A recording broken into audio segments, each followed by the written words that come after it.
Tonight, a teen is charged with second-degree murder, and he was not the one who pulled the trigger. We've been on top of this story, working to sort out all these details because you've been asking a lot of questions on our Facebook page. I want to walk you through what happened. Clearwater detectives say the carjacking and the shooting started late last night at a Bank of America on Bel Air and Belcher Roads. It ended up here at Meese Countryside Hospital, where that 17-year-old's friend died. Detectives say 17-year-old Jarnellen Coleman and 18-year-old Lusupta Singletary met Louise Orndorff at the bank. She says she was there to sell them an SUV. According to investigators, the teens pulled a gun and took Orndorff's son's car instead of the one that she was there to sell.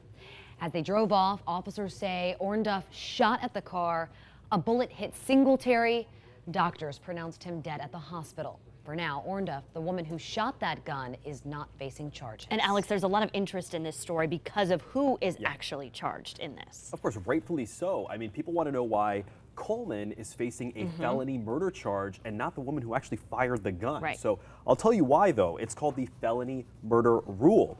Under Florida law, prosecutors can go after a murder charge against someone involved in certain felonies that result in a death. If someone is killed during a felony like a burglary, an arson, or sexual battery, the perpetrator may also face a murder charge because in the eyes of the law, the death is a direct result of that crime. And this case is raising that question about whether the woman who fired that deadly shot actually should be facing charges as well. And when is it legal to shoot someone in self-defense, and at what point is the use of deadly force still justified? 10 News reporter Eric Glasser is looking into that part of the story.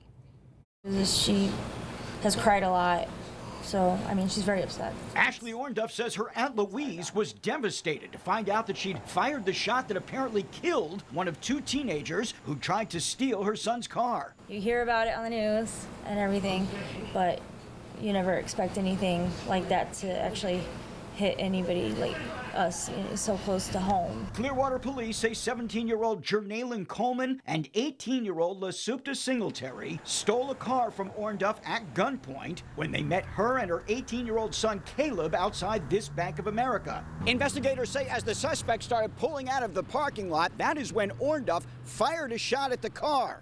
It's the timing of that shot that's now in question. We're still looking at the timeline and the exact details of how that transpired. Cops are waiting to see if surveillance video from the bank would help paint a clearer picture of whether the suspects still posed a threat to Orndorff or her son when she fired. You can speculate and speculate, but if you're not there, you really don't know.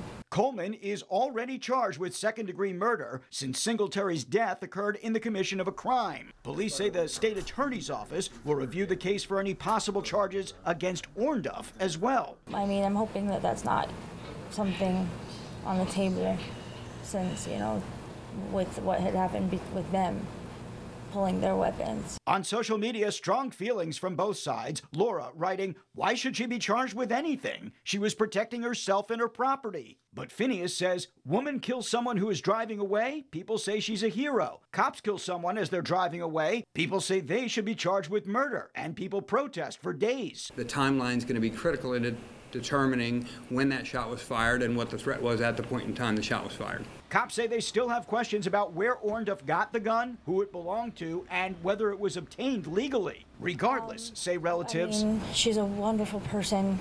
She's a good mom. And I really do believe that this was just a mother's instinct to protect. In Clearwater, Eric Glasser, 10 News. Clearwater police say at this point there's no evidence to suggest the people involved in the shooting knew each other beforehand.